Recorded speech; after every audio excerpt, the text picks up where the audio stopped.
What if I told you the way it has always been done is not the best way? Facing your fears will change your life. The passion behind this journey is merging two separate worlds into one with the goal of creating value and awareness for a better life. I'd rather be sidelined trying to achieve greatness than watch greatness achieved and it only set on the sideline. Now introducing your host, Jacob Emery. This episode is brought to you by R&R Pipeline, an infrastructure company. Our purpose? Enhancing America's infrastructure with a safety-driven, integrity-led culture that provides an environment for team members to grow and thrive. Welcome to another edition of the Iron and Infrastructure Podcast, and today we have Mr. Brian Peters on, once again, with a lot of discipline in life, Brian. You got to have a little bit of dysfunction. Just a little bit. And Arnold Schwarzenegger, that's one of his favorite quotes. That's where these smokes came from. His personal ruler. I don't know if you knew that or not. Yeah, these are G's been telling me about them. Yeah, so they're pretty damn good too. No, I love them. Yeah, he busted them out for me maybe 2 years ago after the Arnold or something when they hit a milestone. So yeah, and they're super good. So today we're going to talk about discipline and dysfunction. No better way to start off with discipline than chasing edges. We were talking a little bit before we started recording about the power and repetition. So let's start with that. It's such a magical and boring concept, but you just got to do more and continue to do more to get better. And then hit a threshold and you break through it by delegation or shifting what you do, bringing on team members or whatever it is, and then continue to do more, getting better. So to get bigger, you got to get better. Work smarter, not harder, or is it work really hard, get smarter, and continue to do both? Because I think work smarter and work harder is kind of the thing if you want to go really get fulfillment in life. Yeah, and I don't think you can abandon certain things as you get more successful. It just, you refine. And I do think a lot of people, I don't know if we talked about it the last time, but I ran into this problem in football. Not problem, but this misunderstanding of this separation of the workhorse and the racehorse. And I think once you start climbing in business, like you need to become more of a racehorse because your time, energy, everything's more valuable. But make no mistake, the racehorse got you there. It made something out of nothing, took 0 to 1. And I think it's super important that never gets lost. It just gets refined, or it just becomes the amateur athlete to the pro athlete. And because I don't think chasing edges stops at any threshold of success, any destination. I think it gets really important to, because like I used to coach off this Icarus paradox where it's like what got you there won't keep you there, and I do believe in it. Mm-hmm. But there's certain DNA and principles in success that are unmistakable, which is the repetitions and iterations. Mm-hmm. And if you break it down objectively, like action creates feedback. So you must always be moving and always like be a person of action in order to get enough feedback to know, one, maybe like to get feedback on your product, or to, in essence, understand if you personally are on the right path or the wrong path. The same reason why you have clear goals, mm-hmm. So you know when you hit or miss. But that's what action does, is it creates feedback loops. And this is mentally, systemically, physiologically. Mm-hmm. And that's why if you're kind of aware of these feedback loops and you know how you feel and you know the status of your company or the ROI, like mm-hmm. we were already talking about, but or just like that whole profit and loss column, like, okay, this is all feedback. So now I either keep the path, influence systems, or I change. Simple enough. Goals are just a direction. Yes. And setting a far-fetched goal that's seemingly impossible and you got this great story and all this cute stuff behind of it is okay. We all need a direction, but without a roadmap to get there, without understanding what it's going to take, it's all for naught. So we don't rise to the ceiling of our goals. We really rise to our ability to scale systems. And it starts at a foundational level, and we don't get better at those without working very hard for a long time, establishing that foundation. Like certain things are inevitable and always going to be a part of what we do. Like the iron game is always going to be a part of what we do mentally and physically. that doesn't ever go away. We just evolve within that adaptation.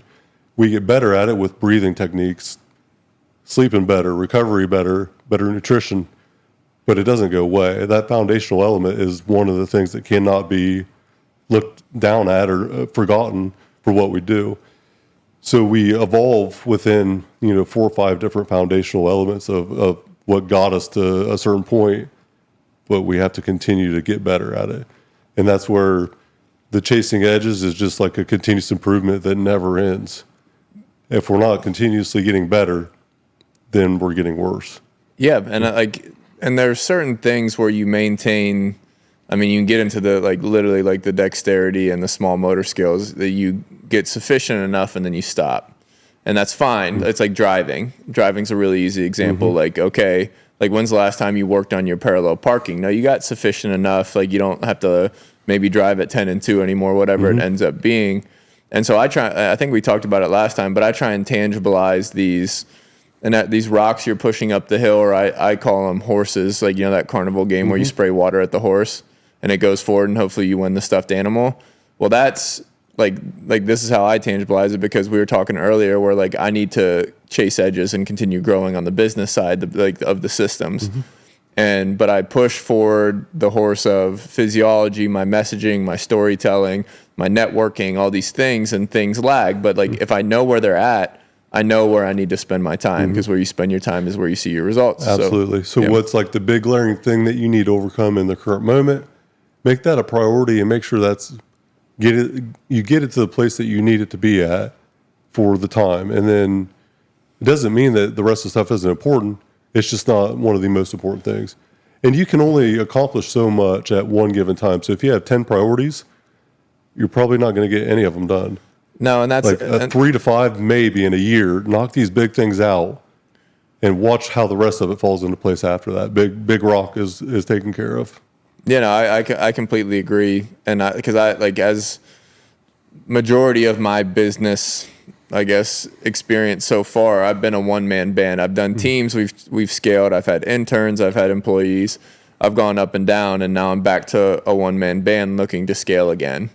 And so I do think everything kind of has its time, but if I don't prioritize the scaling, I'm kind of gonna plateau unless magic strikes, and I don't like waiting for luck to hit or the right person to hear a video or see a presentation or anything like that. So in that realm, I know where I need to spend my time, and at least it filters into a priority. If you wait on that luck or that opportunity, you're probably going to wait a long time. Oh, it's got to be intentional. It's got to be created. Jim Rohn was one of the favorites of mine for personal development. Old school, he was Tony Robbins' mentor. And one of his favorite questions that he asked was, have you created the opportunity that will change your life? And if the answer is no, what are you doing every day, every week, every month to create that opportunity that will change your life? And ultimately, whether it's just an idea or a guide or a goal or a system or a process in life, you have to find that opportunity, and it's created. It's not normally given to you. It's kind of like luck. I think luck's created by the amount of reps you put in. Gary Player, he always said, the more I practice, the luckier I got. And it could not be more true. I have gotten lucky, absolutely. Luck is just a part of it. Some people get luckier than others, but luck is the side effect of intentional effort over decades, time after time after time. Because I don't know if I've told you this story before, but I had a reporter call me lucky because I got a tip ball interception up in Minnesota. Have I told you that? Uh-huh. Well, so anyways, meant the world to me. I had already gone through the grinder of arena, UFL, getting cut from the UFL, getting cut from the CFL. You had a long path. Long path, and then I get to the Minnesota Vikings, and cool thing is, it wasn't I had gotten an interception in the previous game. It wasn't my first NFL interception, but it's more evidence for me to make the team. And anyways, this quarterback gets destroyed by Danielle Hunter, who's now a superstar with the Texans, but ball basically falls right into my lap, and I run it back 40 yards to the 1 yard line and go. I actually separate my shoulder, a whole mess, but after the game, this reporter comes up to me and basically insinuates like, how about that lucky bounce? Like, like how happy are you that you got this ball fall right into your lap? And I kind of like bit my tongue for a second, and I was like kind of pounding my fist as I am now, and I just look at this guy.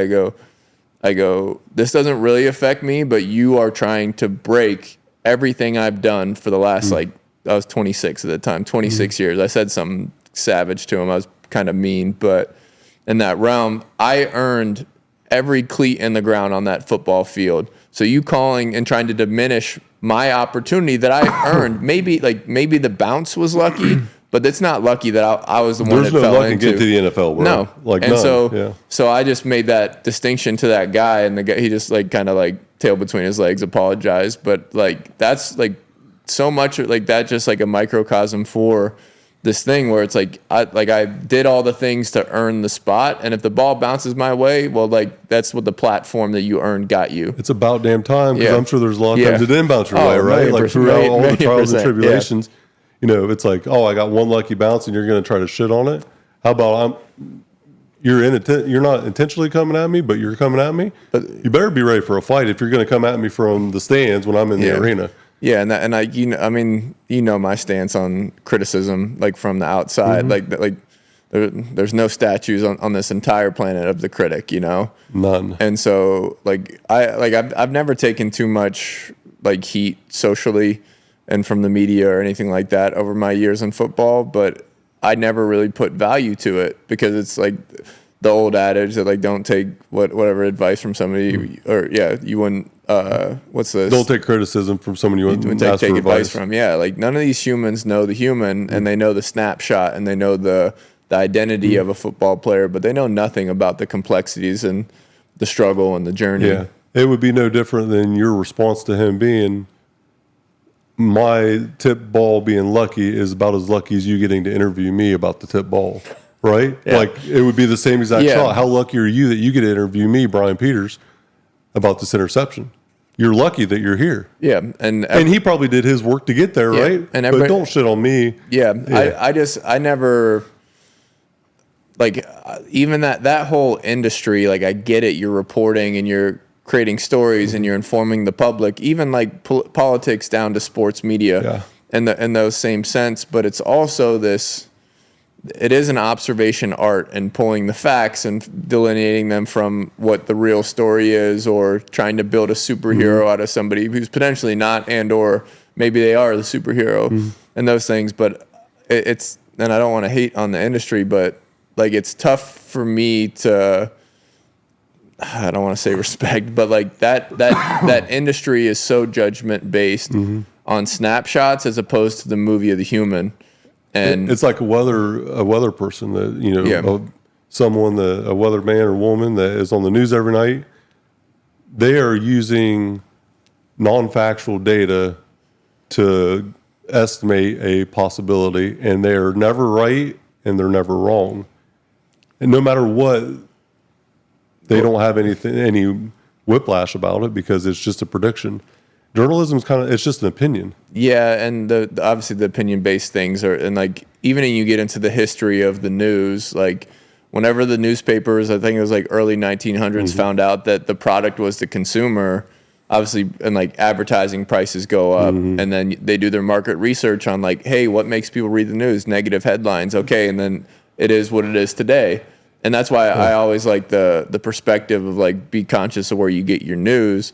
And like everybody, like with the flood of news and information now, people don't realize that you become the product. And like I always, like somebody just nudged me that way, saying like, if you're not paying for something, you're the product. And so that hit me pretty hard because like that's the social medias. Obviously all the news channels outside of you, like paying AT&T or whatever your cable provider is. But If you consume garbage, what are you going to put out? So garbage in is garbage out. You know, you are really a product of your environment, the people you're around, and then the media that you consume. yeah, and like, but that's, I lump all that into diet in general.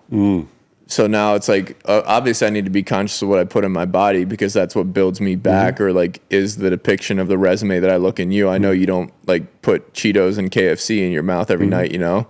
And maybe like a hot stove burns all wood too. So maybe you're one of those humans, but It's not me. yeah, but in general, so you have literally like your food diet. Now you have like information and you have relation diet. And like, if you mind those three, like you get pretty clear on like what's bullshit, what's not. But like, and that's where like, cause I have this conversation with my girlfriend all the time, because like we both think we're in our echo chambers. And but that's really what we created, because all I listen to is physiology-based podcasts, psychology-based podcasts right now, and she hates those. But then, and like I like her podcast, so we default there more. But we listen to bear attacks and animals and nature and all this stuff.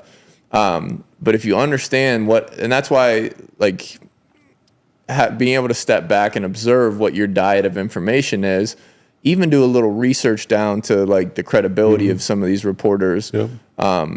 It opens your eyes to, I'm only getting one side of the story. There's an agenda. There's always an agenda, Yeah. but when you step back and like even evaluating it to the point where, hey, when's the last time I learned about the opposing argument? And that's like Republican, Democrat in that realm. But like for me, like I get heavy into the science of the breathing and the physiology, but like actually like what's the spiritual and the feel and that kind of thing. And when I am able to connect both sides with science and feel, and it just increases my capacity to relate to others, but also it just keeps me from rooting my identity into the information I consume. And that's why it's like that, like it's not just what you eat is your diet, it's what you consume in general. 1,000%. And like this is a consuming conversation is what I'm referring to, is what I love talking to you, because just to round it out with, because I had to trim my circle over these last couple of years, and it's the first time I've been home in Ohio and all these things. But like a really clear distinction I have now is like the remember when friends. I think it's from The Godfather or something, but like the lowest form of communication is the remember whens. It's like, hey, remember when we did this? Remember when you did that? Remember blah, blah, blah, blah. Like you're just telling old stories. Like there's a time and a place for that, and I love those. Like having beers or like doing Thanksgiving and Christmas. Yeah. Cool, that's what those are for. But when these people are not bringing and thinking and curious and growing, like it is such a clear distinction in conversation that I just once I heard the remember whens, like I became so hyper aware of when people were talking about the old times as opposed to now and the future. And I go, shit, I need to cut some fat. Yeah. And most of those people were fat. Yes, I'm sorry. Yeah. Yeah. But it's probably true. You think about like gratitude. I have gratitude for my past because it shaped my present and it's helped me create a better vision for the future. But I don't look at the glory days like my past. My past is nothing but a collection of experiences and learning lessons that I've connected together in my own like creativity to be where I'm at today. And it's helped shape where I want to go in the future. But the remember when, you think about remember when, most people that tell that story are telling it as a highlight of their life. All of my highlight reels are coming up. You know, for the most part, I am grateful for moments in life, but most of the moments that I reflect on now are more about adversity and then what I did with it to get where I'm at today. And I do appreciate all the good times. I'm a very positive person, but I'll remember that football game or that catch or whatever that moment was about the good old days right now and where we're going. And I think the people that quit learning fantasize about what they perceive as what their past was, because they're not doing anything in the present or the future that is going to create a better highlight reel. Yeah, and I think that's a great point, just for the fact that, because like I steer everything towards like return to nature, primal psychology, physiology, and that kind of thing. And it's such a clean, like, so even just like shorthand, I say like, if you're looking back at the past, you're learning from it or you're laughing at it. Like that's it. Ooh, that's good. And so like, if you understand that relationship, because you can't change the past. And obviously this is the logical side of like what we should be doing. And then if you look at the future, like nobody can predict the future. Right. And so now you're kind of stuck with this small window, and because we were talking about 10 and 5 and 3 year goals earlier before the podcast in that sense, but the reason why you can't create like a 10-year action plan is because one, we can't predict the future, and 10 years from now, like just it's really this rule of proximity is the farther in the future you are looking to execute, you choose more from values than action. Like this is the psychology side of it, where the example I always say is like my brother asked me to watch the kids, like my nieces, because they're going to a show next month. Well, it's actually on my busiest day at rush hour and all these things, and it just destroys my schedule. But because I'm a good brother and I choose that value, or because I want a successful company, I choose this value, but I'm skipping all the work and the micro decisions and habits and discipline that actually lead to the success or me getting there on time and being a good uncle, you know? But like, It's so tough. but dude. it's the fun side of understanding the psychology to all this, because like this is I nerd out on some of this stuff. Not nerd out. I find look at the information and try and find ways to story tell and get you to like, it's more like I tell people I dissolve problems as opposed to solve problems, You're a because psychopath that's obsessed about getting better. Relatable. It's relieving because so many people struggle from stress and anxiety. Obviously, like people say anxiety is future, like regret and all that stuff's in the past. But if you understand what the system is and like in your brain what it's for, like, and also we talked about just coming full circle, but before the podcast we talked about the grapevine deal. Like how much messages get distorted in the grapevine. Your memory is no different.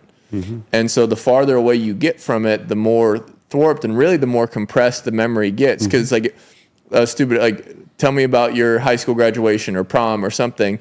Well, it was good. It was a fun time. My family was there. Well, that's 6 words to like handcuff you to that memory. And so it gets condensed. Unless you sit there for 5 hours, you're not going to relive prom, you know?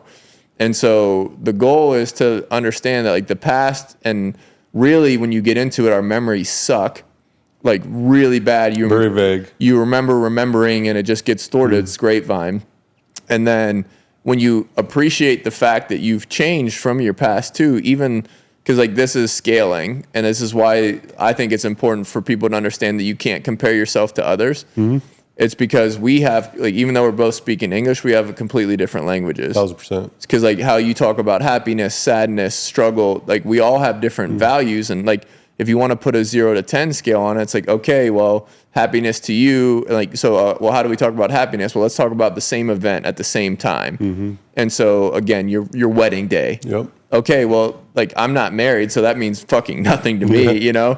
But in that sense, it's okay, it was an 8.2 on my scale, it's a 7 on my scale. So we're talking about weddings and happiness and family, but we're talking about like different qualities of that language. I think the relieving thing is when you look at your person in your past, and I think we talked about it a little bit last time, but now, like, I'm not the same person I was 2 years ago. Like, I'm not the same person I was yesterday. No. And so now if I can logic myself out of my responsibility to be the experiences and the accomplishments, now it's like, okay, that was what it was. I can learn from it and I can laugh at it, but I'm going to keep it pushing because, again, the presence and the future is really like where I have to live. And now it's like, okay, now I only have to worry about the couple days in the future, couple days in the past, because the whole goal of that stupid summary of like the brain right there real quick was to get you to the point that my favorite quote, I think I may have said it, I say it way too much, but the sign of a healthy organism is that emotion is a short-term response. If you want to be a very healthy organism, you can't live 2 years into your trauma. You can't live 2 years into the future, because you're going to either be anxious looking at the future, or you're going to be a depressed mess looking at the past, and you're not where you want to be. And I peaked in high school and blah, blah, blah, blah, blah. You know, no, like get over it. Don't try and predict the future, because if we all would have had like the right stocks and I'd be a professional gambler. Right. In that same sense. So just play with the tools you got. I know we talked about that last time, and then solve your problems. No amount of anxiety is going to change the outcome. It's only going to make the problem bigger and the solution more far-fetched and unattainable. It impedes it literally scientifically impedes performance. Anxiety, tension, I talked about a little bit last time, but this wind chime, when the system gets fast, this anxiety feeling you feel in your hands and your face and your dry mouth or whatever shows up, it gets really, like, again, I think it, like, once you learn a tool or two of breath to counterbalance this feeling, so you're no longer a victim of your physiology, you can take some control back. That agency is calming. But like, if you understand that when I get worked up, it's not serving anybody. It's literally impeding blood flow to the prefrontal cortex, and I am no longer like the prefrontal cortex, the magic of it is collaboration, communication, problem solving, decision making, this beautiful thing that makes us an awesome animal and king of the jungle. But if you don't have blood there, you become the reactive animal that doesn't have access to your entire, like now you get into like sequential processing, but like you get into the ability to act well, what and how you want to in sequence, to whether it's the performance of a presentation, the argument of a negotiation, anything along those lines. You just lost part of your gift. And now you like, and then that's where do you think regrets come from? And so everybody wants to over prepare and stack this evidence for confidence too. But I think you need tools to one, just reconnect with how you feel and mitigate some of the potential anxieties and stress that impede performance. And that's where like I coach that. Like I think it's special to. It's so special. And everybody has a past. Everybody has a story to tell. Everybody's perception of that is going to be different.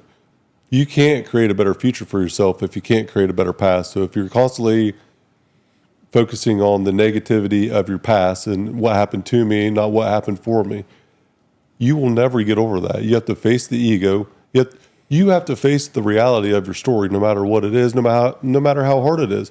At the end of it, you can't change what's already happened. But you can change how you think about it and what you feel about it and how you process moving forward similar events. There was a study that I read, and I'm going to paraphrase because I'm going to demolish the actual quality of it, but there was 2 twins, I think both males, twins that had adversity in their life. And when they were both interviewed separately, their stories could not have been more separate. Same household, same upbringing, everything was identical as far as environment. The reality of their story, though, to them could not have been any different. Which is phenomenal. Which, to prove your point, like even further, you know, the same sex, the same age, twins. So they are biologically connected differently than 99% of the world. Yeah, because now you get into like epigenetics. And they still had a different experience. Which again, like intrigues me. Like I'd love to talk to those kids, but it's obviously what defines you. Like if somebody in your life at some point gave you a crutch, you developed a limp, or you gave yourself access to the limp and nobody coached it, and you can't change your influence. And like this, like the 0 to 6 psychology is mind blowing, and like you get into like Erickson's like stages of life, it gets really cool because like 0 to 6, the big thing is trust and mistrust. Like, can I trust the people in my environment or can I not? And my physiology will respond to that 0 to 6 for the rest of my damn life. Yeah. And it's frustrating. But your point there on like it defining you and the storytelling, I think is super important. So people can understand that. Again, I just think it's relieving. Like we don't see this world the same way. And I just think if you shine that light back on yourself, like I am a freaking one-time phenomenon. My perspective and my story are special. They're unique to myself. Yes. And so, okay. And then this gets into like the stuff I know you love, but like now you get to be hold the microphone. You get to like build out your hero's journey. You get to build and like become your own superhero. Yeah. And like, it's a stupid analogy, but to your point on like the accomplishments in the past or the traumas in the past with the twins example in that sense, it's such a stupid thing, but I think it's so funny. Like the size of the rearview mirror is that size for a reason. Like the windshield is where we should be looking, and that's presence and a tangible thing. Again, you're looking to make sure like maybe the cops aren't following you or whatever, you know, but it's just like, look at the size. And like try and live life like you're driving a car. We'll look back every now and then, make sure nobody's like speeding past me. But I just think like if you focus can just forward on it. Yeah, if you can put the past to bed, and some of the feelings you can't change like how your body responds to trust and mistrust some of it. But I can learn tools to identify, manage, step back objectively. How you process it. Yeah, it's just like you can improve the computer. Right. You can't improve some of like the initial software. Right. And I don't know dick about computers, but like, you know, in that sense. So, but I think that's a worthy endeavor, but that worthy endeavor, it takes a lot of honesty and looking in the mirror. It takes analysis of your systems. It takes analysis of the people and how you respond. And like the hard thing is like looking at yourself in the mirror and like, did I like my response there? And I always like the concept of like full accountability in everything in life, because it's like, even if this I've had a business partner betray me. I've had a girlfriend cheat on me at some point in my life. Granted, it was like middle school, but like in the same sense, if I can not say they broke my heart, they destroyed my business, they betrayed my trust, I had poor choice and judgment, like that's a whole different approach to. I made a decision, and because of this decision, I learned this lesson. Yeah. And so it's like, it's full accountability, even if other people are at fault. And because like, if you whittle everything down, like whether you're helped or hurt, that is on you and your perception. It's extreme ownership. It's extreme ownership. And I argue across I have this argument in the sauna all the time, but I say the number one cause of death, cancer, anything bad in the world is that person suffered from perspective. And so, okay, well, like, no, like, why am I obese? Why am I failing? Why am I the things? Your perspective is what also limited you from learning and being curious and performing and developing a skill set that wouldn't fail, and or a body that like with enough stagnation and input led to this. Yeah. And so like, you can't argue that away, because like, again, like some of like, obviously animals in nature like have cancer, but I argued that like those animals probably have access to human elements like trash and other crap, but besides the point, or our food that we processed and gave to them. But anyways, I just think it's again, like all these things, like the extreme ownership, love Jocko, like love, like I'm sure you've read the book and those kind of things. But if you truly, like, if you strip back your identity and take accountability for everything you do, every person you chose to be with, every action and every, in essence, like belief, now like everything's malleable. And I'm not so rooted in something that I can't get out of it. I can't get hurt so bad that they break me. And now I can just keep it pushing. And I have books for all this stuff. Do you like book recs on the podcast? Yeah, recommend. But like a very simple book that like changed my view was Awareness by Anthony DeMello. Which I don't even think I've read. Is it good? No, dude, it strips back identity, but he was a priest for 20 years, then he was a psychologist, because he got a bunch of different problems and was supposed to give the same solution: Our Fathers, Hail Marys, whatever. And like, I believe in God, so like, don't get anybody get this twisted in that sense. But then he started understanding that everybody has a different relationship with words and their identity and their view of their success and their relationships, and how much like stock they put in God, and without abdicating responsibility for your own self and trying to put there's some, he just beautifully story tells how if you wake up and understand everything's in your control, and your identity will always be changing, and same with your relationships, and the goal is not to be not Christ doesn't want you to want to be worshiped. He wants you to be righteous. And so he hides the story of Jesus and basically says no, you're supposed to be comfortable with the sinners and saints and not judge people. Yep. You're supposed to spread love without expecting love in return. And you become, anyways, he strips. For me, I read it when I was transitioning from football, and it got me off my ass, and but there's forgiveness built into it about the topic we've talked about this whole time, that I can't be held responsible for everything that happened when I was asleep. I'm awake now. I understand what influences my identity. I understand that all the traumas and the broken hearts and the failures were actually my fault. And I'm fine with that, because I can go, because I get to choose my perspective. I get to choose my identity. And anyways, it's beautiful. But, and then when you start to get into the future and past psychology, a really cool book is Stumbling Upon Happiness. I'll check it out too. Yeah. I have a whole entire list. My assistant keeps track of it. Yeah. She's it's beautiful. It, and I'll even share it with you. I'll get it sent over to you. But the Stumbling Upon Happiness is really cool, because they give you a documented experiment, and so they basically say this is why our short-term memory is bad. This is why our mid-term memory is bad. This is why our long-term memory is bad. It's supported by science.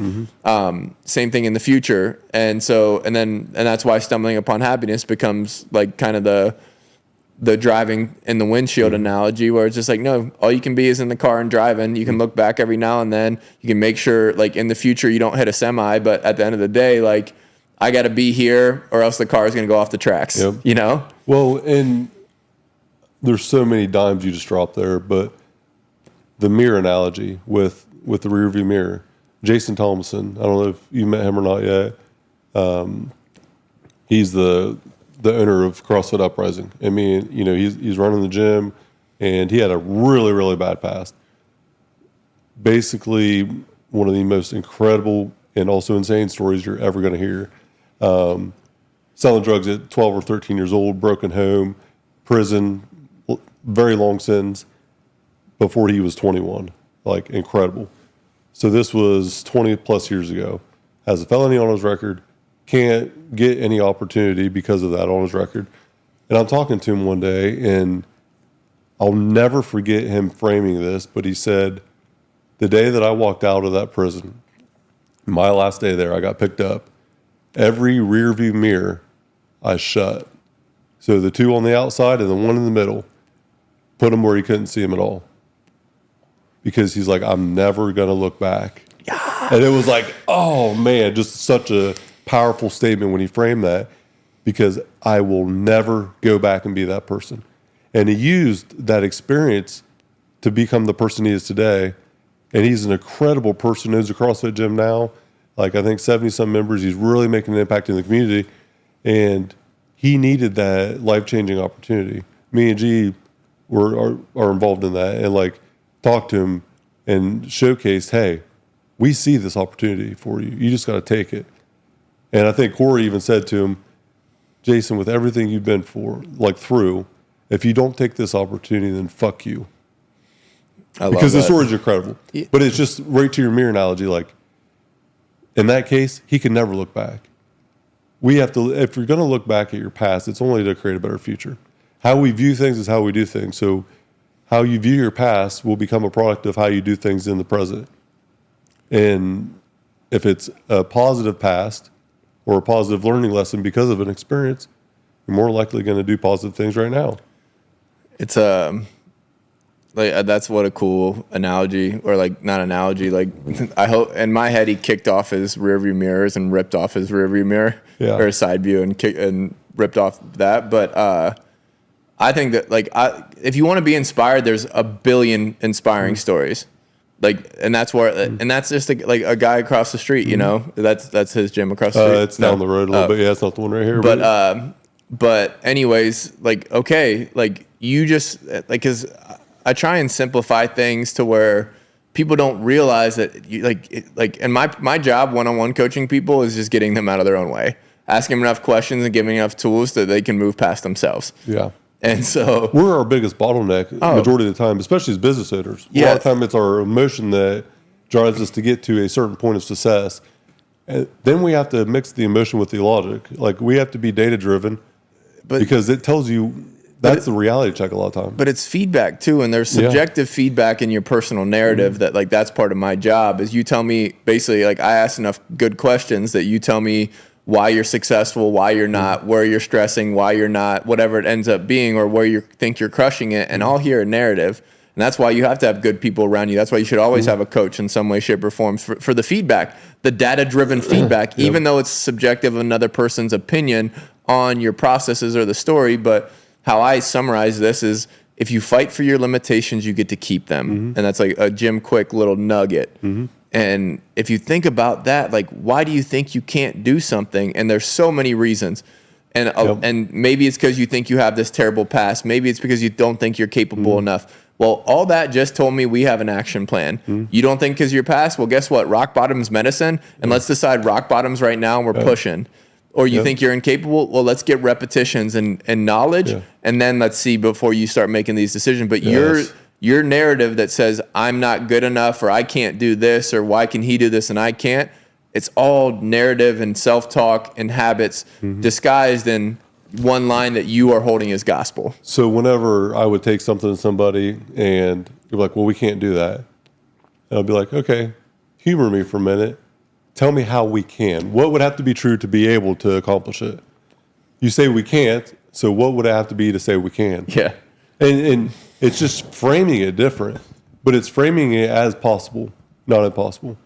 Because so many people see something that's impossible that if physics tells me it's possible, it's possible. And not too much is limited by physics in like everyday life. No, especially in business, right? And so like, having that true belief is something that normally one or two people in an organization have.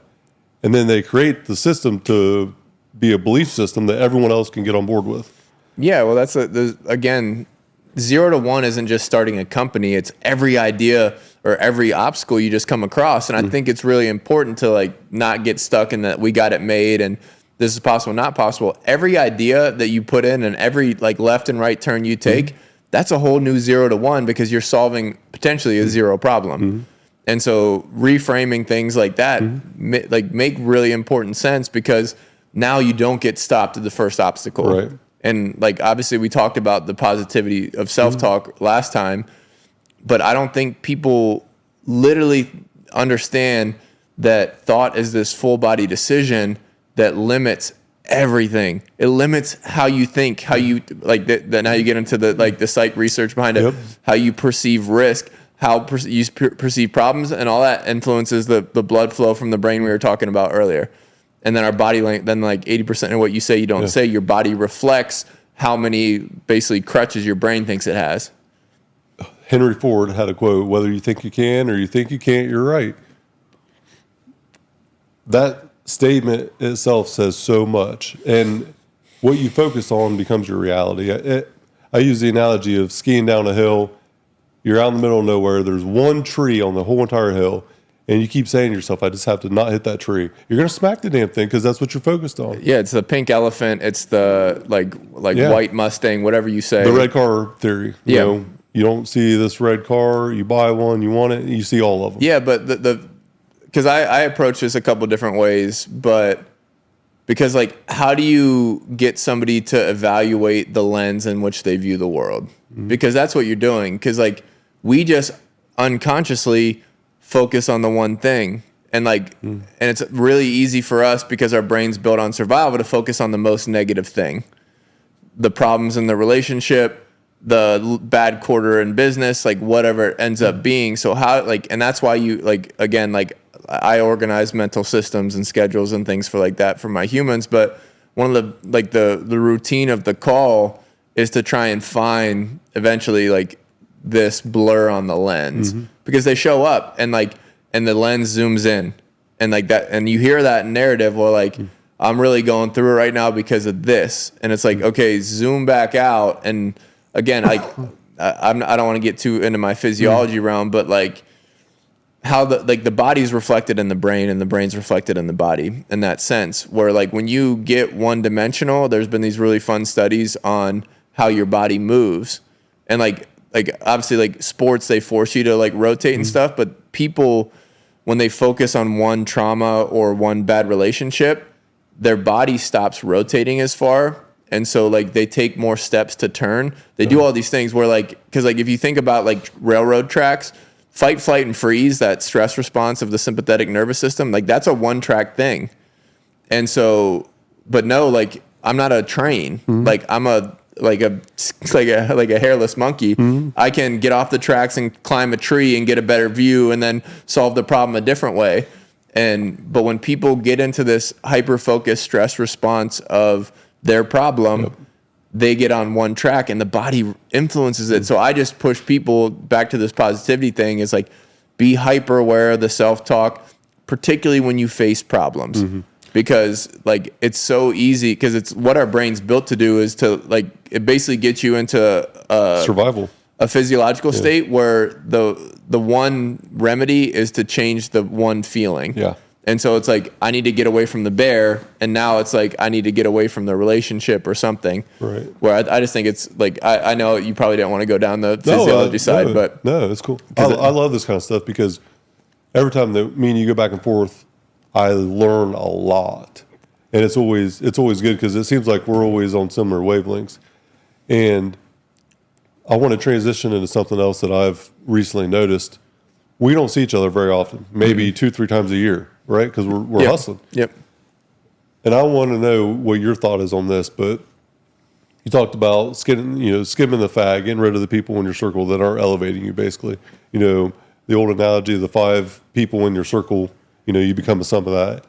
So we grow or transition or transform ourselves externally physically. Everybody can see it. It's visible. It's obvious. Had lunch with a guy that's in the banking world, dropped a bunch of weight. He's changed his life. You can physically, there's a visible aspect that it's tangible. There's no doubt he's a different person because of how he looks. He walks, he talks, he acts different because of that physical change. Internal growth is hard to recognize, though. It's invisible. If you don't, how do you showcase internal growth? It's very hard sometimes. Yeah, and because you don't see it. And so, like, the ones that are closest to you are the last to normally see it because it's so micro over time. And the macro is only seen to the people you don't see very often. So I don't know if you've had this experience or noticed that. Like, sometimes the people closest to you don't recognize your greatness. No, like across the board, I've noticed it and I've seen it and I've coached variants of it in the same sense. But well, let's start with why physical is easy. Mm-hmm. Like it's input output. It's why we love the weight room. Like I do curls and I eat healthy and I sleep. Well, like my bicep mm-hmm. grows. And also from a feel standpoint, I can feel that in essence, like bicep contract. Yeah. The same thing happens in the brain, and it's the friction and like basically it's a distraction tolerance is one way I've heard it versed. But it's like when you're learning something new or a business organization, because I feel it when I try and learn business stuff, like on that side. But it's like that same friction that you feel when you want to get up or you change your mind or you look at your phone and X, Y, and Z. That's the same as locking out the last rep on the bench. Mm-hmm. And if you realize the tangible connection between what mental friction is, it's not physical toil and struggle and torque and force. It's that resistance, like I want to get up, I want to not do this anymore, I want to take this call, I want to like it's a discipline to finish the mental reps of like, and that's why you have a start and stop time on activities. You have, and like even when I teach mental skills, it's like because a lot of people don't like we talked about like the mastery psychology last time in that sense, but like they want to do it 5 times and think they got it. Well, it's like if I taught you to throw discus right now, you think you'd get it in 5 reps? No. 10,000 reps in it? Yeah. Right? And so I try and tangibilize every little thing. So it's the path in the woods. It's like you don't walk through the jungle one time and look back and there's a path behind you. You got to like stomp that thing, get a bulldozer back in to there. The reps. Yeah. And so I like to, because like you're talking about subjective and intangible, but like what is borderline subjective, because it's at least the same person doing these readings and these gauges, is journaling. Yep. It's like how do I feel? Do I think this is working? Like very subjective stuff. Yep. Like, am I happier? Am I sadder? Like, and then like I always like I have journal prompts for my guys where it's like proximity to purpose, kind of like what we talked about earlier. Is who am I? Who the fuck do I want to be? And what the fuck am I doing about it? And the goal is just to take the intangibles and make sure you're on the same path, because a lot of like the benefits of what I do is feel. And I can read your HRV and your resting heart rate and all these things, but like unless you feel like you're sleeping better, unless you feel like you're more positive, unless you feel like you're more in control and like a subjective stressor of a public speaking engagement or something like that, or execution of like if you're a green dot on the football field, a guy I'm working with right now, of being able to like absorb, articulate, and make calculated chess moves versus a different like formation every time, then but do you think it went better? Yeah, I do. Okay, we're on the right path. I don't have all the feedback of like revenue in and like the business side, but if part of your game and your success is feel, energy, things like that are subjective, the only way to do that is write it down yourself, because I think journaling is cool from young age on, because like nobody's going to keep your history for you. Like it's your own personal history. Yeah. So good. But when it comes to subjective feelings such as energy and happiness and sadness, if you don't track it, we don't have any data points. And if I as a coach don't have data and I don't know if it's working, then I don't know what to adjust, and I don't have a feedback loop. You cannot manage what you don't measure. And don't regret much in life, but I wish I would have understood this when I was younger. From 16 to 17 to now, I wish I would have documented that 16 to 26 or 28. Yeah. The hardest days, the being broke in the trailer, the heat going out, $60 a week to eat on, and having to borrow $50 from a person, and it's the last time I ever borrowed money. Like all the pain, all the suffering, I wish I would have documented it. Call it journaling, documenting. Like I go back now and talk about 18 to 21 as a chapter or a period of my life, and I try to go back and document that time frame to tell the story, to create a ability to articulate that struggle, how I overcame it to get where I'm at today. I wish I would have done it then. Yeah, but it's fun. But you have to sit down for a long period of time to think through the years Yeah. and the months but like because I kind of did this with one of my athletes maybe a year ago. But we brought in other people that were there during that time and heard their perspective. And then, but it was like medicine because he didn't know his mom's perspective. Yeah. He didn't know his brother's perspective either. And they had, again, to our twins analogy earlier, but they also sparked up memories that he had forgotten because our memories suck a bag of dicks. Yeah. Sorry. But it's, if you understand that, that's also why you like maybe do some of the remember whens just to remember the good times, just keep it on track. But when you like, you want to get really clear on your story, like just know it's your story, Yeah. which is powerful. But at the same time, if you're looking for accuracy and more data, you need more variables. So good. I have a perfect story to tell you now because you brought this up and it just happened recently. So my last 2 years of high school were dark, blackout, drunk, going to school. I mean, I have some pretty hellacious stories I'll tell you off there. But That was a left turn on the story. yeah, there, yeah. And you'll understand where I'm going here at the end. But 16-year-old me asleep in class, last class of the day, sound asleep, dead ass asleep in class. The bell rings. I walk out to my truck. R&R Pipeline is digging in a gas line at that time out in front of the school. And I have this unique gut feeling, experience, whatever you want to call it. I'm going to own that company one day. 16-year-old me with my ceiling of success was dead or in jail by 21. And at 16, I had this internal, like, uncontrollable thought in my head. And I didn't talk about it for 12 years, Brian. Not until I was 28 years old did I ever talk about it again. And 28 was when I started to, go on this journey to buy the company. 407 days from the day that Doc told me he'd invest in it. And 407 days we closed. I had one person that believed in me in high school. She was like a guardian angel. April Holton. God bless you, April Holton, if you're watching us. I hope you are. I just remember her being there, picking me up when I was down every day through the darkness. She'd give me a little bit of light. And she was like, for whatever reason, a believer in me as a person.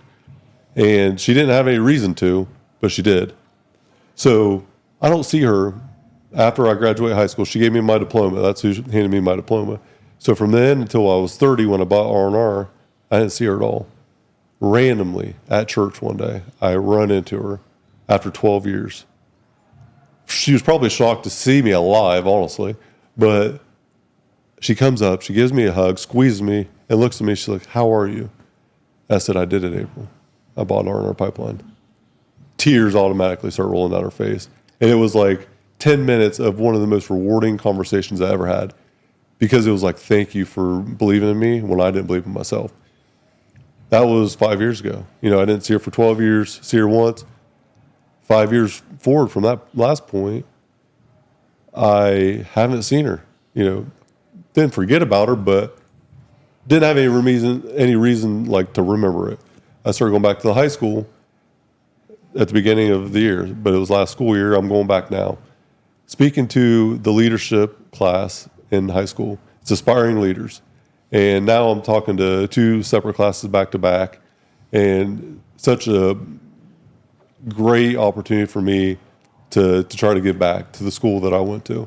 So that 16-year-old me goes back to the school after so long, the same class in the same exact room that I was asleep at that day. I had that vision at 16 is the same damn class that I walk into 6 months ago to speak to the kids.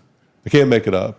The same seat that I was asleep in was a seat that I sat in for 2 hours when I went to talk to the teacher about the curriculum. I had deja vu so eye-opening, I almost jumped through the damn ceiling. Because when I sat down, it all came back like full circle. After that, I went back, spoke to the kids. Very, very rewarding. Humbled to even have the opportunity. There was something missing, though. I just couldn't understand what. April Holton, I have someone that runs into her and tells me, like, oh, hey, you're never going to believe who I've seen. I was like, I wish she could, like, hear what I'm doing now. I'm going back and speaking to the kids. I just wish that I don't have contact. She has no social media. Like, I wish I'd see her sometime. Go to lunch randomly. I was on Labor Day. A couple restaurants were closed, ended up going to a different one. I sit down, 5 minutes in, guess who walks by? All people, April Holton. She comes up, she sees me, big old smile, and talk to her for a second. She goes and sits down, and I'm just like, my mind is just spinning like crazy. I go up and talk to her, and I was like, hey, I'm going back to the school. I'm telling them, about the story, I referenced that 16-year-old me having that vision. And she's like, Jake, I remember that day. You came to school the next day, told me all about it, and we sat down. She's like, I thought you were delusional. And I was like, April, I was. But she remembered that story and gave me context that I would have never been able to get about that experience. And she's like, I always believed that you had it in you to do it. And look at you now. So she plugged so many holes in that story that I didn't even know were there. It was so incredibly powerful. And it's a defining story in your life. It is my life, the last 20 years. But again, just a heart for people is that, like, even the best story of your life has holes and thwarps and, like, it's misremembered. Yeah. And it's part of what defines you. And so if you understand the hold these narratives can have on you, you can also understand what happens when you let go or you go back and get more data. You got to face it, though. Yeah. You got to face it. I know ego and pride and fear are all really the same. They're hard to face sometimes. We all have experiences in life. Some people bury them thinking that they're just going to stay buried. And what happens is they become like a ghost. They just follow us around and always impact our decisions. And the only way I know how to frame it, I guess, would be to bury it, to be reborn because of that experience. Like, become somebody different, become reborn, or plant yourself and come out of it differently. Yeah, so avoidance isn't like a good tactic. When you think about it, no. I think it's one of the worst. Yeah, and when you look at avoidance, I mean, there's a couple ways to kind of. You're really deflecting the reality, thinking it's never going to come back. Yeah, and I like the rebirth deal, but it's kind of like this gets into like addiction, psychology and physiology a little bit too. But I think I heard this line from Awareness like the first time I read it, and then I've seen it in psych all over the place. But what you renounce holds weight too, and because a lot of people jockey off this same line of psychology research where you. He's the guy from Columbus, wrote Atomic Habits.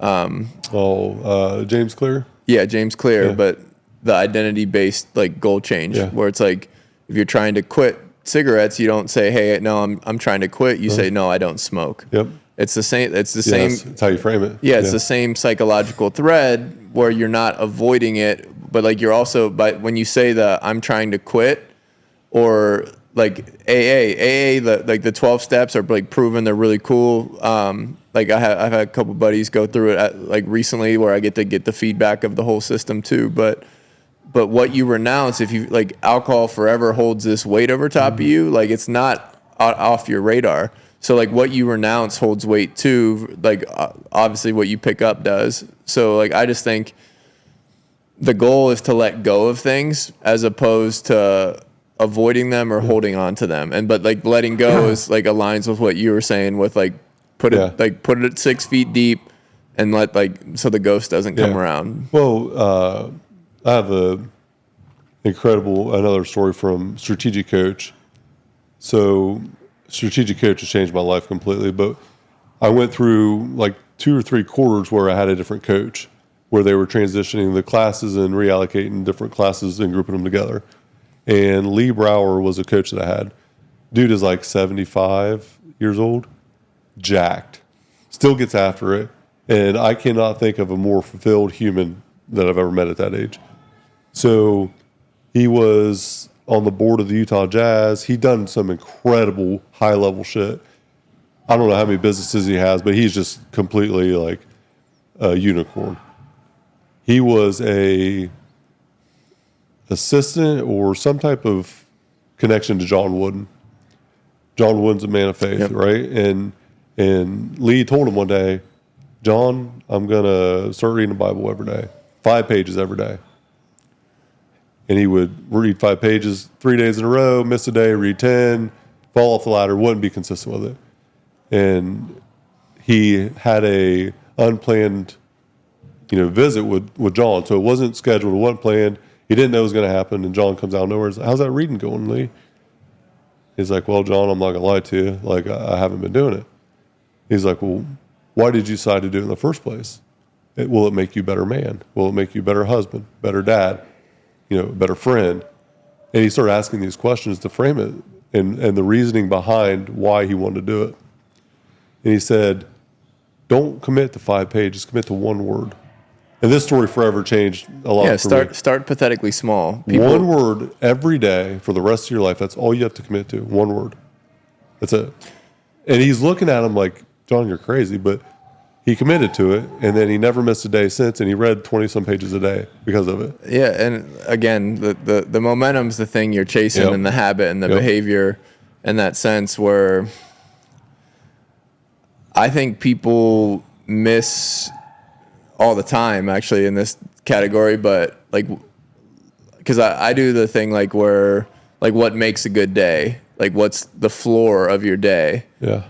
Because everybody always sets the ceiling for like what a good day is. And so if it's 1 word versus 5 pages, like that's a big difference. Yeah. And then obviously you see what like 1 word bled into 20 pages or whatever. I think it's important to it's not realistic expectations, because like we really don't even know how powerful we are until we like commit and find like what our red line rate is. That's why I believe in capacity training as well. Because like just like your work capacity is off the charts. You see a 12-hour day of work and you're like, oh, okay, it's Tuesday. What do I do after lunch? Yeah. But like some people look at a 12-hour day and like that's like Mount Everest. And so if their floor is 5 steps up the mountain as opposed to like trying to have the perfect day, like that's where I think like people, it's the accrual of aggregation of marginal gains. It's like the power of small steps, whatever it ends up being. But I think it is important, like when you are looking at your day realistically, like to gauge it to like what's the floor and what's the ceiling, and like hopefully I'm at least sitting on the couch or like hanging from the chandelier. Well, I think that ultimate achievement of I wake up at 3, I work 16 hours a day if I need to, 20 if I need to, 10 minutes if I need to, whatever it is. It's capability and adaptability that you've learned. Right. But I didn't do it in one shot. Like, set your alarm 5 minutes earlier for a week, and then 5 minutes earlier next week. Like, it's a compound effect in every component of getting better. There is no. There's always room to improve and room to prep. Because like I do the stupid thing with the thermostat where people like they're cold when it goes to 69 instead of 70. But spend a month at 70, then spend a month at 69. Spend a month at it's like this low threshold of change. But like by the end of it, like they don't even need the heating or the AC on, because like their bodies can go from hot to cold and not be affected. What is the smallest amount of output for the biggest return? What can I do that is so small that will result in the biggest return on investment? That's where you start. And they're because this has become super popular in the strength training world with like minimum effective dose, because they're using a lot of like the velocity based training to gauge nervous system and stuff now, and so they have a new metric to gauge like what's an effective dose of change, because now they know when that person's output potentially drops, and so but I just like the verbiage of minimum effective dose I was like, what? Because like, what's enough just to create adaptation? What's enough to create a little more resiliency? Because like, you don't need to do more than enough. Like, you don't have to push the horse to the end of the road, you know? Because then you run out and eventually quit doing it, right? And most people, I'm all in, I'm motivated. Well, you know, let's address the reality of motivation. It is a temporary feeling to get better, It's fleeting, yes. but it is nothing more than a kickstart at best. It is a lighting a match that's going to burn out quick. Yeah, motivation starts you, like discipline sustains you. Absolutely. You know, I had lunch with the guy from the bank that I mentioned earlier. He came into my office unannounced one day and lost a bunch of weight. Like, he hadn't been able to do it for years. It's been like this pain point of his forever. And he came in, he'd done really well. And I've been talking to him back and forth a little bit, but I hadn't seen him. And when he came in, I'm like, man, this dude looks great. Like, completely changed life. I went up and gave him a hug. And he's like, man, you got me so motivated to listen to your podcast, checking out the training. Like, I've been committed for 3 months every day, like doing all this. And he's like, I'm so motivated right now. I said, fuck your motivation. I was like, let me know about your motivation when it's really hard and you're hurt and it's dark and it is everything in your body to even get up to do the thing. Fuck your motivation. It's discipline that will take you to where you want to go. Because motivation is a feeling and discipline is a non-negotiable. Yeah, and like, I get back to this perspective, like, in essence, we all suffer from it. But if you give meaning to your suffering, then the obstacles and the injuries, they hold less weight, because now, like, the meaning trumps, in essence, like the wall. It's kind of like any type of bias in the world. We're two white males that are fit, jacked, and look good, right? We obviously view the world differently than most people, or differently than a different race or different gender does, whatever. But yes, there is bias in the world. So what? So fucking what? Because is that going to be the thing that is that your story? That I am this gender or this race or had this adversity and I will never be able to overcome it? Or do you use that to write an epic story that you tell the world to help the other person in the world that's going through the same thing? Yeah, and I think, well, like, just to, like, because I wanted to circle back to this anyways, because a part of your story that's super special is that, like, because who knows her role, but you had somebody believe in you. And, like, I take a lot of pride in every person I work with as being that, I'm their negative feedback kind of battery. Like, I feed them criticism to improve systems and sleep and tools and whatever. But, like, make no doubt, the youngest kid I work with is 13, but I'm the same cheerleader to the 13-year-old as, like, the 59-year-old CEO I work with. So it's like, because, like, regardless, I still think people need to, people to believe in them in adulthood as well. But to your point of the limiting circumstances that we're born into and all those things, if you are a person, which means like a leader, like a parent, a teacher, a coach, any phase, like, make no mistake, part of your job is to believe in every kid that you're coaching. And if you, or your student you're talking to that trusts you enough to tell you their idea, that, like, while they're still probably drunk in high school at 16, through blurry eyes are telling you they're going to buy that company, like don't poke holes in it. Don't criticize it. Like, because I again, it's back to that criticism. Like, that's not going to, like, I love criticism for, like, solving problems, but, like, to the young, and, like, this goes back to the 0 to 1 thing, whether they're a 16-year-old kid, whether they're an employee for you trying to solve a problem, don't destroy the person, like, in their infancy stage of that idea. Yeah. Show belief, but, I'll also, like, you still need to solve the problem. You know what I'm saying? I think, don't kill their dream. Yeah, but every problem can be a dream. Yeah. So it's like, we all need that. I think that person too, where I urge, like, because actually my podcast didn't even start as Chasing Edges. Did you know that? Huh. It started as Leaders These Days, because I was tired of hearing kids these days. Yep. Kids these days are this, kids these days are that. And you look back into, like, Socrates and Stoic philosophy, they said the same thing about the kids. And, like, obviously it's amplified with the social media experiment that we are, but it's such an abdication of responsibility that, like, it's just kids and the internet and these things. No, all these behaviors have been cultivated, coddled, allowed, not redirected, and these kids are now struggling. Yes. And we don't point the thumb, we point the finger at the kids. Yep. So I go, no, we need to but it's, to me, it ended up being hard to, I got like 7 episodes in, and I went to Chasing Edges because I was more like in line with my passion. But identifying the fact that like what makes a good leader is hard. It's very subjective. Like obviously you talk about different industries, but I think when people, because that gets back to the awareness deal of taking responsibility for all your actions. Every time I hear kids these days, I probably like at the other end of that finger, I probably see a kid that never had somebody believe in them. The generation today is a byproduct of the previous generation that produced them. It's input and output. It's all about leadership. Yep. And this is something I'm very passionate about because I see this massive shift in society in general in the next 5 to 10 years. And that's why I'm back speaking to the kids. That's why I'm doing a lot of the stuff I'm doing now.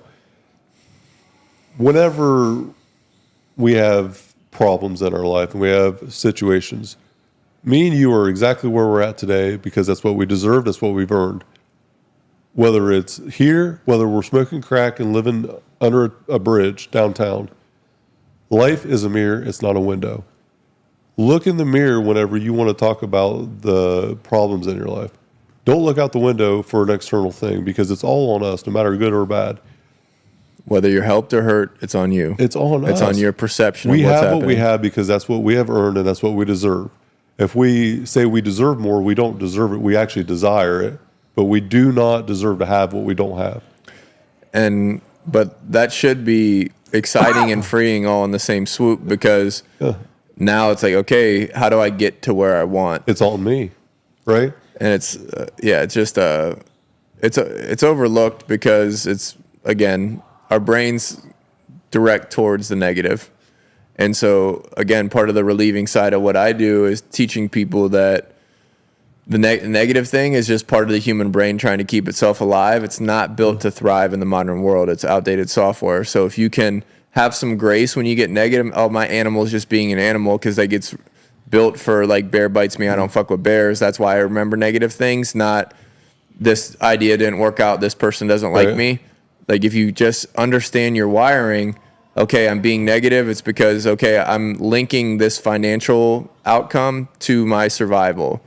But it's just 3 chain links away when it used to be 1, when it's bear. Now it's, if I don't get this sale, if I don't do that, then I don't have money, I don't pay rent, I don't pay whatever, you know?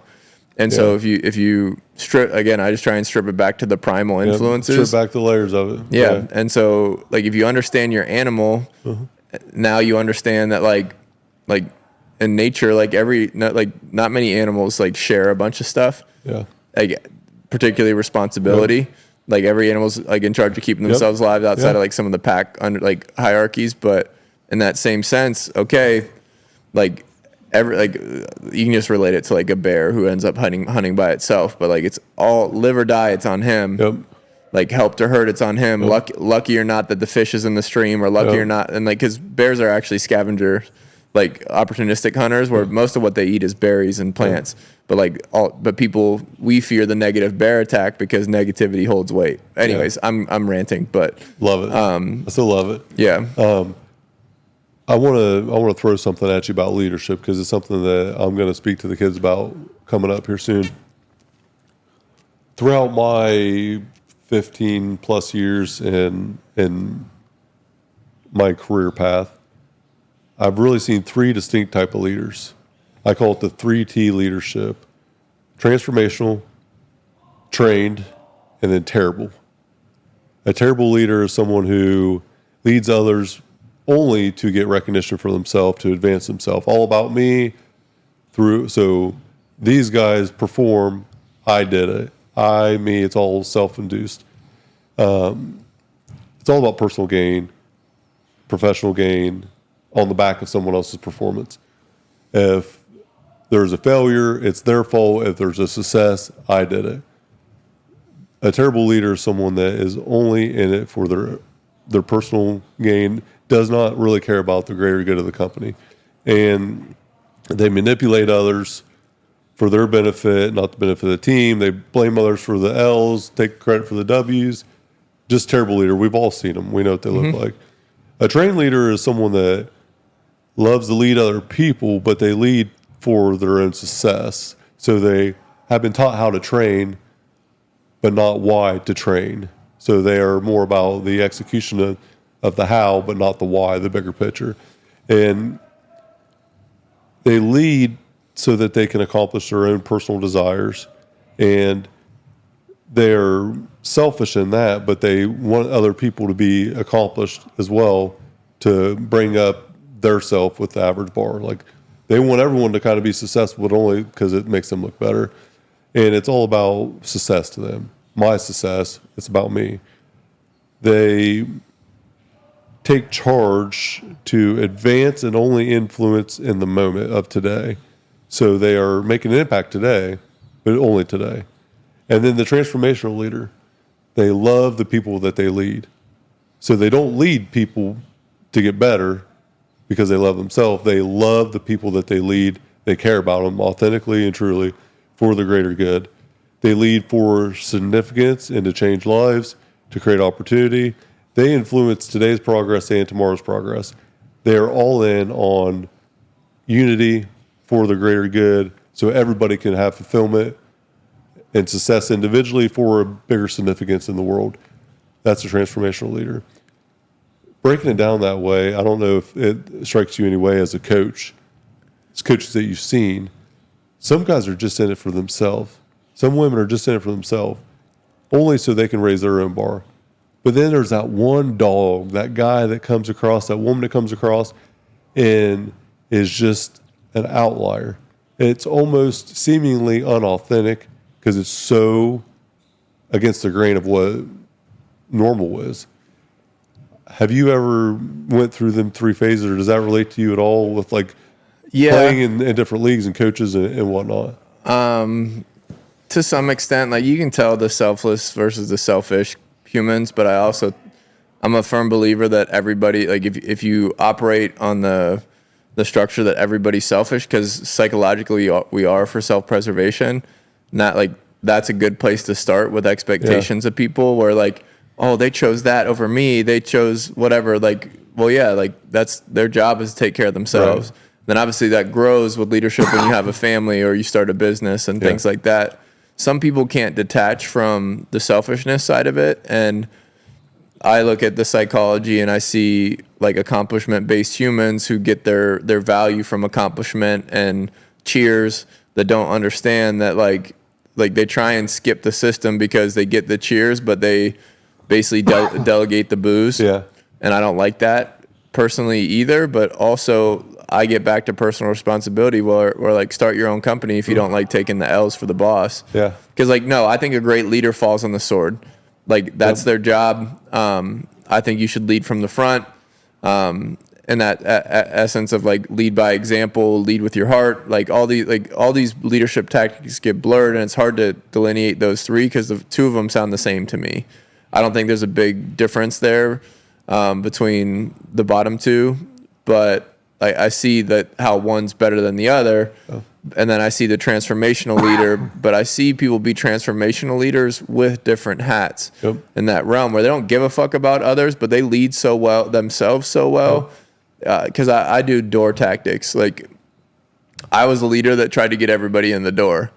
Like, hey, come care about special teams. No one really cares about special teams. This is how you get your foot in the door to be the better linebacker. Then you be the starter and like blah, blah, blah. Where like a Brian Cushing or other people, they kick the door in and say, fucking follow me. Right. And like keep up or get like you get cut. And like all those are different forms of motivation for different humans. So to like lock it into that, and that everybody, you need to know yourself well enough to like what a good leader is for you. Because like I know I need it like a negative coach. I don't give a fuck if he's out for himself as long as he coaches me how I need to be coached, you know? So like I know I'm not really answering your question. The transformational coaches that care operate on a completely different frequency than the selfish humans. And even though they like, because so many of those selfish coaches that like again just take all the dubs for themselves or whatever, I still think you can't not see it. And but the hardest part about those people is it's like almost like narcissism, sociopath psychology. But like they believe that they do care, even though everybody else can see through their shit. Yeah. And so identifying those people is cool, but like also as a worker, as somebody in an organization that's being led, I also think people like intuitively people want to be led. I don't think it matters who leads them. I think it's more of like an existential crisis that like we're not confident enough people aren't confident enough to lead themselves and start their own thing, and or not let a selfish leader influence their development. So again, it all scales back to personal responsibility, but make no mistake, like part of our brain wants to be led. It's like primal like hierarchy in that same sense where like in breathing, if you're leading and keeping track of my time when I do breath holds, I hold my breath longer than when I have to use the mental space to do this. It's the same as when you delegate. That's why we have coaches. Yeah. You know, no matter the level of eliteness that you're at, you still have a coach. Most billionaires still have coaches and mentors and advisors and people around them to help them progress and keep them in check. Yeah. I think of Michael Jordan. Everyone said he was selfish and was an ass. He punched Steve Kerr in the mouth, like all these different things. He changed everyone's life. Everybody that played with Michael Jordan had significance in the world. Well, like that they probably wouldn't have had without him. Well, like regardless of the fact, like my favorite definition of leadership is being held accountable to the results. No matter like you can attack leadership style and all these things, but if you hold yourself accountable to the results, and like you can't talk about results and or processes if you don't have a standard of process.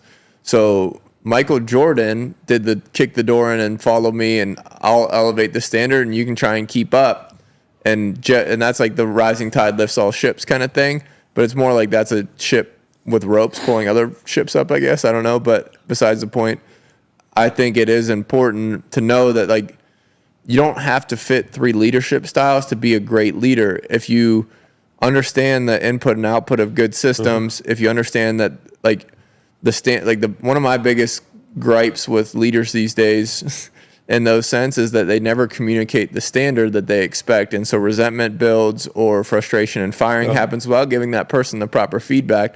But really usually the feedback is you never communicated properly what their job was, or you played the grapevine game and delegated the explainer without them knowing the role. And so if you clean up comms, you establish this, and every team should have a standard. And like part of my gripe with sports is that like they change their standard every year. Like this year we're a junkyard dog. This year we're hustle, relentless, intensity. Like no, like what are your standards? Like we finished through the line. We prep this long. We practice at this effort. We do all these things, and if the standard's kept and then maintained, and hopefully by the employees, not just the leader, that's how you get like transformational like culture. Because like leadership is like the chef of the culture in that sense, but like at the end of the day, like the workers doing the work need to understand the culture, the standards, and how to execute. I do believe it's on the leader. I hope they do it with a kind heart and they want you to develop into a better like role in your organization. But selfish leaders can do that too, because like they can just gripe about the standard. If you're not hitting it, it's still good feedback. So I don't know. Like I'm with you. I know what you. I think I know. Anyways, the point I was being is like the leaders that care, that have like all these variables in their line of sight, and can again coach person to person, lead person to person, and lift everybody. Yeah, they're great people. And like the Nick Sabans of the world. Like I've talked to plenty of guys that played at Alabama, and he would learn all 12 people in their family, and he knew the people he was coaching. Do I think that is better leadership? Yes. Do I think that's a transformational leader? Yes.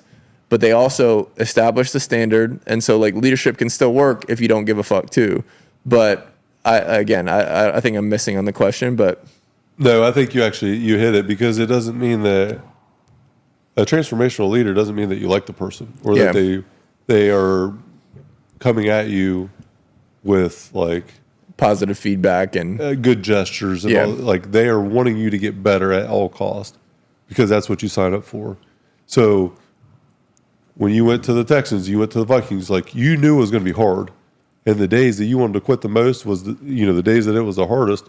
That's what you signed up for. And sometimes the reality of perceiving what hard is going to be and the actual like hard in the moment is completely different. Yeah, and You basically agree to take this journey that is extremely hard, and sometimes someone has to be ruthless to get you through that time. Yeah, and again, like you also got to look at business structure. Where like football, I have access to 5 leaders every day. Like I have the head coach leading the first meeting. I have my position coach. I have my special teams coach. I have the leader in my room. So like, but that's why if you're just looking at it from the top down as opposed to like the ground up, like that leader needs to give a fuck about who's communicating, how they're communicating, the standards of the team, because then you're going to get everybody else's fingerprints after that. DC to linebacker coach to leader in your room, and all these humans are different. Where that's why you always got to look at, I think, an organization like an organism, where it's like you got to find the viruses. You got to like, how do we keep this healthy? Plug the holes. How do we keep the neurology and like the synapses happening at the right pace? And it's like, okay, but it changes when like somebody gets hurt or somebody's sick or whatever the hell. And I just think, again, at the end of the day, I think leaders that care are way more effective, that are empathetic, but have that polarity that they can be this kind-hearted leader that like is aware of everything and cares about everyone, but also can like crack the whip and hold a standard. And I think there's a difference between letting people get away with shit, not holding them accountable, and being empathetic and making sure that. Oh, 1,000,000%. I struggle with that because I'm a people pleasing kind person. I think. Like, I always thought I was good at building relationships. I thought that was something I was good at. Come to find out, I took that Clifton Strength Finder. I suck at it, and I was like, it was paradigm shattering for me because I thought what was a strength is actually not. Yeah, but you find out what to work on. Well, and it's more about influence. So if I'm inspired by someone or someone's inspired by me, it's a lift both up. If someone's a victim crying about their problem, I don't give a shit about that. Like, yeah, and we talked about self-pity last time, but like I think a common coaching flaw and leadership flaw is thinking that what influences you influences others. Oh, that's good. And I think that's a big problem because in my world, I call that you got to learn the learner. Yep. And if you can learn what motivates and what like raises everybody reacts to communication differently. Yeah, and I get into that 0 to 6 psychology and physiology, 6 to 12. Like these windows, they do influence how we respond to certain people in certain situations. So it's like if you learn the learner, but learn the influence. Like what influences this person? Like because some people they're just there to get their check. And because they need to pay the bills. Other people, like, they have aspirations to be this, to start their own company and stuff. And I like, it's a stupid line from Ted Lasso, but like a good lead, like they say mentor, but like good leader, a good leader expects you to move on. A great leader knows you will. And so like, I want the leader to like give more and more capability to make the current organization good, but they also don't get spiteful when somebody leaves and starts, because I think that's very common too.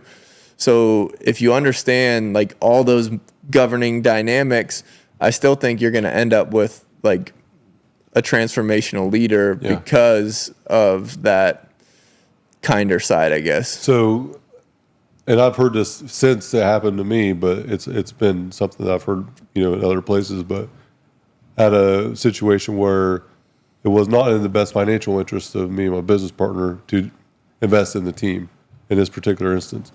And the question that was presented from a consultant was, what happens if you invest in the team and they leave? And I said, what happens if we don't? Yeah. Then they say the same thing that revolve, but we want to invest in them and develop their skill set enough that they could leave, treat them well enough that they stay. Yeah. And it's so like, just because you press one button doesn't mean there's more to press. Right. And so, but if you get lost in that clear delineation, like what if, and like, again, like I always try and push people towards the what if it does work out. Yeah. Cause like you can always solve the next problem, but cause like my mom used to give me shit, like, cause like I would date around a little bit and then, or like I shouldn't put all my information, but like the current girl I'm seeing doesn't live here. And she goes like, well, what if you do this and it doesn't work out? I go, Mom, like, I don't play the, like, what if it doesn't? I do, like, what if it does and I get everything I want? Yeah.